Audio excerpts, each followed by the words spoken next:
Saya percepat sampai masa ke tahun abad ke-13 ke sana, ya. Teman-teman, datang 9 orang. Diutus kemudian ke Nusantara. 9 orang, 9 dalam bahasa Jawa disebut dengan songo. Yang dekat dengan Allah Subhanahu wa taala, rajin ibadah, baik, ya para ulama ini, yang disebut dengan wali, al-auliya at-tis'ah, wali songo. Itu aslinya ulama-ulama hebat. Ada sejarahnya. Saya tidak sembarangan menyampaikan ini, ya. Saya sampai ke Aceh tuh mengejar ahli nasab. Saya ke Aceh diskusi dengan ahli nasab, belajar dari beliau. Kemudian saya pergi langsung ke daerah Jawanya, saya telusuri. Ya dari mulai selatan ke Jogja sampai dengan ke Semarang. Kita lihat nanti kita temukan ada salah satu makamnya juga di situ. Ya kami temukan sampai dengan ke masjidnya. Dari Semarang terus ke Demak, dari Demak sampai dengan ke Kudus, ke Pati, ke Rembang, ke Wasem, sampai dengan ke Bonang. Pas sujudan Bonang saya naik ke atas, saya hitung berapa anak tangganya sampai ketemu penjaga pas sujudannya namanya Pak Abdul Wahid. Kita diskusi di situ dan sebagainya. Yang paling menarik teman-teman sekalian, mereka ketika datang membawa manhaj luar biasa. Dibawa diutus dengan 2 bendera. Satu bendera hitam yang melambangkan pada kiswah Ka'bah, nilai-nilai Quran, dan bendera hijau melambangkan pada tuntunan sunnah. Jadi begitu datang membawa tuntunan Al-Quran dan sunnah Rasulullah SAW. Ini yang mau disampaikan, ditebarkan dalam kebaikan. Ya, kemudian disampaikan dalam kehidupan masyarakat yang kemudian pada saat itu terus berkembang. Singkatnya 9 orang ini, ya, ada yang berasal dari Palestina, ya, Syekh Aliyuddin, Syekh Hasanuddin. Ada yang berasal dari Mesir, Syekh Ahmad Al-Jumadil Kubra, ya. Ahmad Jumadil Kubra, beliau dari Mesir. Nanti punya 2 anak. Baik. Boleh 5 menit lagi? Saya sudah masuk tanya jawab, boleh 5 menit sebentar, saya sempurnakan dulu. Baik. Ada Syekh Ahmad Jumadil Kubra, beliau nanti bahkan punya 2 anak. Satu orang diajak ke Nusantara, namanya Maulana Ishaq. Ya, satu orang lagi tinggal di Mesir, namanya Syarif Abdullah.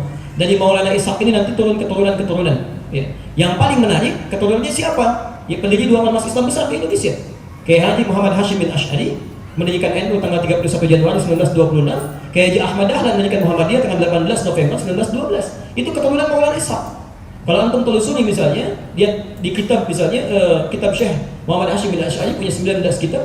Di kitab pertamanya beliau, ya, Al-Adabul Alim wal Muta'allim, menuliskan, disebutkan beliau ini Muhammad Hashim bin Asy'ari bin Abdul Wahid bin Abdul Halim. Nama asli Abdul Halim itu Pangeran Benawa atau Sultan Hadiwijaya, dikenal dengan Joko Tingkir, bin Abdullah bin Abdul Aziz bin Abdul Rahman. Siapa beliau ini? Walid Raden Ainul Yaqin, dikenal dengan Maulana Ishaq. Di Maulana Ishaq, Maulana Ishaq ini termasuk nasabnya ketemu dengan Kiai Haji Ahmad Dahlan. Nama aslinya Muhammad Darwis. Ya, belajar dengan Hasyim Asy'ari di Semarang pada Kiai Haji Saleh Darat, berangkat kemudian ke Mekah, belajar pada Syekh Ahmad Khatib Al-Minangkabawi, pulang berganti nama menjadi Ahmad Dahlan. Kiai Haji Ahmad Dahlan bin Kiai Haji Abu Bakar, ya, bin Kiai Ilyas bin Kiai Sulaiman bin Demang Jurang Juru Kapindo bin Demang Jurang Juru Sapisan bin Kiai Gerbak bin Maulana Ishaq. Siapa Maulana Ishaq? Anaknya Ahmad Jumadil Kubra, anak Ali Zainal Al-Kabir, anak Ali Zainal Abidin. Keturunannya dari siapa? Al-Husain. Husain adiknya Hasan, Hasan anaknya Ali bin Abi Thalib, suaminya Fatimah, putrinya Rasulullah SAW. Jadi teman-teman sekalian, yang paling menarik di sini ketika menyebar keislaman selevel Prabu Siliwangi nanti. Prabu Siliwangi itu punya kekuasaan besar, kerajaan Hindu dari mulai Banten sampai dengan ke pertengahan Jawa itu, ya, Jawa Tengah. Itu Masya Allah. Jadi begitu beliau inspeksi ke daerahnya, kemudian masuk ke daerah Subang, ya, Subang, ya, Karawang, ya, dari daerah Karawang pada saat itu, kemudian menemukan seorang perempuan, ya, yang Masya Allah sedang baca Quran, indahnya luar biasa. Muridnya Syekh Hasanuddin, karena baru pulang dari Ummul Qura maka disebut Syekh Qura. Sampai sekarang di Karawang ada pesantren Al-Qura. Tapi begitu mendengar keindahan kalimatnya, datang melihat nih perempuan luar biasa, auranya bagus. Namanya Nyai Subang Larang, ya, Nyai Subang Larang. Tiba-tiba dinikahi beliau ini, ya, dengan syarat masuk Islam Prabu Siliwangi. Tahun 1423 melahirkan anak, ya. Anaknya dikenal dengan Walang Sungsang. Ya, yang kedua nanti 1426 lahir anak kedua Rara Santang, dan yang ketiga 1427 lahir anak ketiga namanya Raja Sengara. Semuanya masuk Islam. Nah, yang pertama Walang Sungsang dengan yang kedua Rara Santang kemudian pergi menunaikan haji di Mekah. Kemudian setelah berhaji ganti nama. Yang satu jadi Abdullah Iman, yang satu jadi Syarifah Mudaim. Saat akan pulang ketemu dengan anaknya Ahmad Jumadil Kubra yang kedua yang dari Mesir sedang haji. Tayyib namanya Syarif Abdullah. Dilamar kemudian Syarifah Mudaim lewat kakaknya Abdullah Iman, dinikahkan di situ, nggak ikut pulang ke Nusantara. Beliau kemudian ikut ke Mesir. Tinggal selama 20 tahun, melahirkan anak bernama Syarif Hidayatullah. Ini yang kemudian pulang tengok kakaknya yang punya kekuasaan di wilayah Gunung Jati sampai diberikan gelar Sunan Gunung Jati pada saat itu. Jadi banyak ulama-ulama Islam menyebarkan di keislaman sampai ke kita. Yang Anda mesti tahu, maaf ya, nilai keislamannya sangat indah. Banyak kerajaan-kerajaan sampai ke Eropa, sampai luar biasa dan sejahtera semuanya. Nusantara sejahtera. Sampai singkatnya, datanglah bencana itu, ya ujian dari Allah Subhanahu wa taala yang harus tersikapi sampai hari ini. Tahun 1511 datang Portugis. Setelah kejadian di Andalusia di Spanyol tahun 1494, ya ada Paus Alexander yang ke-6 kemudian melakukan sebuah dekrit. Dekritnya setelah terjadi, maaf ya, penghancuran besar-besaran yang diinisiasi oleh dua orang, satu Raja Ferdinand, kedua Ratu Isabella. Keduanya menyatu menghancurkan orang-orang Islam di Spanyol. Semuanya habis, dibantai habis, diinkuisisi, sampai-sampai guru kami yang di luar itu menceritakan, ya bagaimana kemudian diketahui orang Islam itu gampang. Kalau telinganya bersih berarti orang Islam. Ya, karena suka berwudu. Maka caranya nanti dicari ditemukan. Ya kalau nggak mau dia pindah bisa dieksekusi. Dan cara dieksekusi dipotong dulu telinganya. Ada yang disalib kemudian begini, ada yang diputar-putar di roda sampai kemudian dimasukkan ke dalam penggilingan, macam-macam dia. Macam-macam. Nah, teman-teman sekalian, ketika berkuasa di sana, kemudian diberikan dekrit oleh Paus Alexander yang ke-6 untuk melakukan penyebaran ekspansi dikenal dengan 3G. 3G, Gold, Glory, and Gospel. Gold mencari rempah-rempah, mencari emas, Glory mencari ekspansi, ya ekspansi menyebarkan gospel, menyebarkan misi. Maka datanglah singkatnya ke Nusantara lewat Malaka tahun 1511. Datang ke sana diinisiasi oleh Alfonso de Albuquerque. Datang dengan membawa ekspedisi. Bahkan tadinya nyasar dulu Pak, bukan ke Malaka, tadinya nyasar ke Goa, gitu ya, ke daerah India. Cuma nanti meng-hire seorang navigator muslim namanya Ahmad bin Majid. Dia nggak tahu mau dibawa kemana, ternyata mau ke Nusantara. Masuklah lewat Selat Malaka, di situ menyebarkan keonaran. Padahal ketika Islam memegang teguh kekuasaan di Nusantara itu bagus, masya Allah. Dengan Hindu baik, dengan Buddha nggak ada masalah, dengan sekitaran nyaman, tenang. Begitu datang Portugis, tidak ada, semua emas-emas kecuali lewat kami. Kalau tidak mau diserahkan senjata, maka diambil, dimonopoli dan sebagainya. Langsung mendirikan pusat ibadah. Pusatnya disebut dengan igreja. Itu dari bahasa Latin, igreja. Orang kita kemudian menyebut dengan gereja. Jadi kata igreja asalnya. Ya. Oh ini mohon maaf ya, ini kajiannya kajian ilmiah ya. Dia tidak mempersoalkan hal tertentu. Kalau nanti ada keberatan kita berdiskusi secara argumentatif ya. Baik, jangan diambil sebagian lalu tiba-tiba besok saya jadi tersangka misalnya kan. Gak repot ini hari ini. Mohon izin ya panitia tanggung jawab itu. Tawakal pada Allah ya, punya hamba aja ada dalam kebaikan insya Allah. Jadi teman-teman disebut sebagai igreja pada waktu langsung didirikan. Jadi begitu datang ke tempat bikin igreja. Ya, sampai kemudian kalau kita punya ibadah pekanan di hari apa? Jumat kan? Nah, hari Jumat maka mereka 2 hari setelah itu pergi ke gereja. 2 hari setelah Jumat hari apa? Nggak ada Minggu, Ahad. Minggu nggak ada dulu, Ahad adanya. Ya, Sabtu, Ahad mereka berangkat. Lalu orang bertanya, ini mau kemana nih orang-orang ini? Ya, orang lokal bertanya, mau kemana? Mereka mau ke gereja. Ngapain? Menyembah. Siapa Tuhannya? Nah, kepercayaan itu biasanya ya itu lewat perwakilan. Ya, jadi kalau mereka menyembah dari kalangan misi itu langsung pada Tuhannya lewat perwakilan. Disebut dengan santa. Makanya kalau kita kan mau memohon ampunan dosa kan langsung kepada Allah ya. Minta, kalau ini enggak, penebusan dosa datang dulu, mengakui kan. Kemudian setelah itu lewat perwakilan baru dimohonkan. Ya Bapak saya mohon maaf selama ini saya berbuat salah begini di balik dinding atau di satu tempat. Nanti bapaknya mengatakan baik begini semoga kau diampuni infak sekian. Ya misalnya kalau bapak salah kemana minta ampunnya? Enggak ya, itu kalimat yang lain. Nah, jadi lewat perwakilan disebut dengan santa. Ya, santa yang dikenal pada saat itu disebut Santa Domingo. Jadi kalau ditanya mau kemana nih ibadah ke Santa Domingo. Orang kita sampai sekarang nggak suka yang panjang-panjang. Sampai saya di Timur Tengah kalau olahraga pun teman bawa bola Muhammad Abdurrahman kita panggil lengkap. Si Muhammad Wazi bagi sini. Orang kita enggak. Mad open. Didi open kan? Domingo. Jadilah Minggu pada saat itu sampai sekarang. Minggu itu asalnya dari sini. Makanya sampai sekarang, masya Allah, Minggu kan mereka ibadah sampai sekarang. Silakan cek ya, saudara-saudara kita misalnya yang Nasrani, saudara dalam kemanusiaan, ya, itu kan ibadahnya Minggu kan? Betapa besar toleransi umat Islam di muka bumi ini. Hanya di Indonesia. Silakan Anda cek ya, di Timur Tengah hari liburnya pasti Jumat, karena di situ umat mayoritasnya ibadah. Di Eropa, di Amerika, hari liburnya pasti hari Ahad, Sunday, Minggu, karena di situ mereka ibadah. Di Indonesia 85% lebih umat Islam. Masya Allah, hari liburnya diberikan kepada minoritas untuk dia bisa beribadah. Jumat tetap kerja gitu. Kurang apa lagi toleransinya? Luar biasa gitu kan?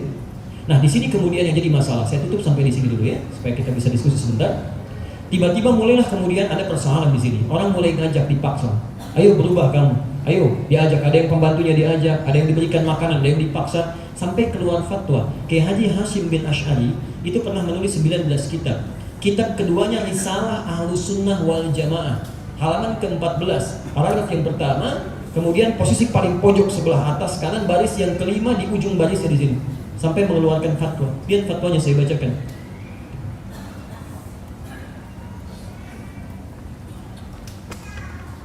Lihat kalimatnya. Wakila dan disebutkan menurut pendapat para ulama, bahkan disebutkan wakila fil anwari, disebutkan fatwa dalam kitab Al-Anwar. Ya, teruskan langsung ke baris kelimanya. Ya.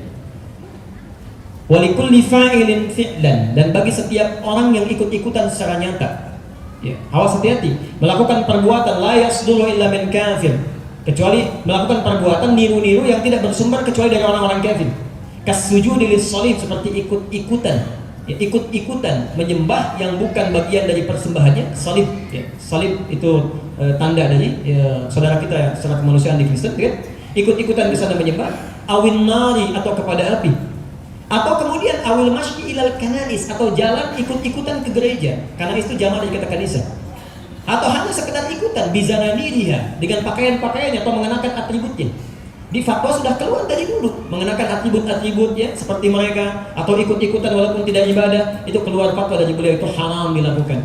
Bagian perbuatan kufur kata beliau, mengantarkan pada kekafiran. Jadi MUI cuma mengulang saja gitu. Yang sekarang cuma menegaskan, dulu sudah ada. Karena saat mereka datang itu bukan sekedar datang untuk berbuat kebaikan, tapi ingin merampas marwah kehidupan, ingin mengajarkan sesuatu yang baru dengan cara paksaan dan sebagainya. Makanya pada saat itu keluar fatwa dari para ulama untuk mempertahankan nilai-nilai kebaikan di Nusantara ini. Disingkatnya kemudian, ya tahun 1629 tentang VOC, Portugis kemudian pergi setelah berjihad, Fathullah. Fathullah itu dikenal dengan Fathahillah. Fathahillah itu menantunya Sunan Gunung Jati, menikah dengan anak putri keduanya. Baik, setelah itu secara singkat saya akhiri di sini. Datang Belanda, singkatnya terjadi perjuangan-perjuangan. Tahun 1905 bertemulah 5 tokoh muslim dari keturunan Arab di daerah Krukut, Tanah Abang. Sampai sekarang kan daerah Tanah Abang banyak teman-teman dia, di keturunan Arab. Berkumpul mereka, bagaimana cara menghadapi Belanda ini supaya kita bisa baik dan bisa sejahtera kembali. Singkatnya kemudian dihimpun para ulama, kita sepakat harus mendirikan lembaga pendidikan Islam, karena pendidikan kita tertinggal. Maka kumpul mereka bersepakat mendirikan jamiah, disebut Jamiatul Khair, yang diundang para ulama besar termasuk Kiai Haji Ahmad Dahlan. Maka ditetapkan Jamiatul Khair, dipilih gurunya Syekh Ahmad Surkati dari Sudan yang datang tahun 1911. Disinergikan dengan Solo Kiai Haji Saman Budi, pebisnis muslim dikumpulkan. Kemudian Kiai Haji Ahmad Dahlan pulang ke Yogyakarta bikin Muhammadiyah 1912. Kemudian di Surabaya Kiai Haji Umar Said Cokro Aminoto menyampaikan nilai-nilai pergerakan dalam konsep keislaman sesuai petunjuk Nabi. Di antara muridnya Insinyur Soekarno. Sampai tanggal 10 Agustus 1945 bertepatan dengan 9 Ramadan itu, Anda tidak banyak yang tahu barangkali. Saat akan proklamasi disampaikan, itu Insinyur Soekarno sakit. Dengan izin Allah, ada seorang keturunan Arab dari Hadramaut namanya Syekh Faraj, ya, Faraj bin Martah. Beliau membawakan madu Arab diberikan kepada Insinyur Soekarno. Bukan cuma itu saja. Di mana proklamasi disampaikan? Tahunya cuma Jalan Pegangsaan Timur nomor 56. Itu rumah beliau, rumah Syekh Faraj diwakafkan itu untuk proklamasi. Diwakafkan, itu keturunan Arab itu. Diwakafkan oleh beliau demi proklamasi keislaman. NKRI, ya, maaf. Disampaikan di situ proklamasi 10 jam 10 tanggal 17 Agustus 1945 yang mewakafkan rumahnya orang Islam dari keturunan Arab, memberikan madunya beliau. Sampai saya punya salinan suratnya bagaimana Insinyur Soekarno memberikan ucapan terima kasih pada keturunannya yang kemudian tinggal di Bogor. Muslim di situ. Dan banyak kemudian yang berjuang, ada fatwa jihad macam-macam dan sebagainya. Ya, jadi agak unik kalau sekarang banyak orang Arab dipersoalkan, dia. Aneh menurut saya, menjajah tidak, ngasih rumah buat kemerdekaan, sama-sama berjuang, masya Allah.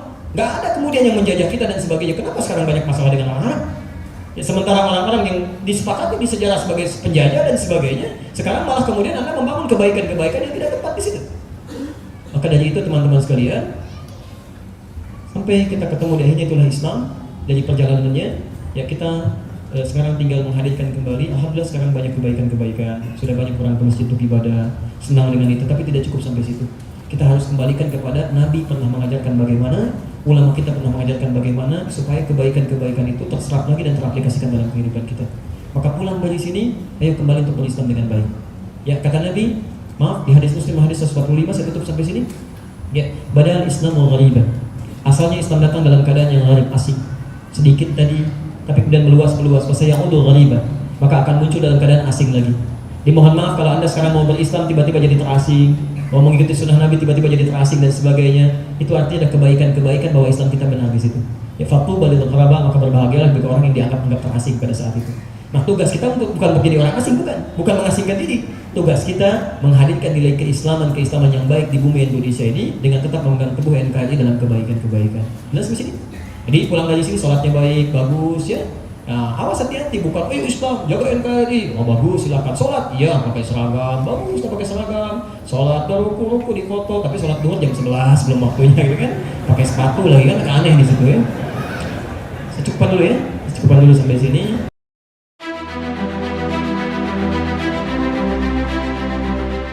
Preview.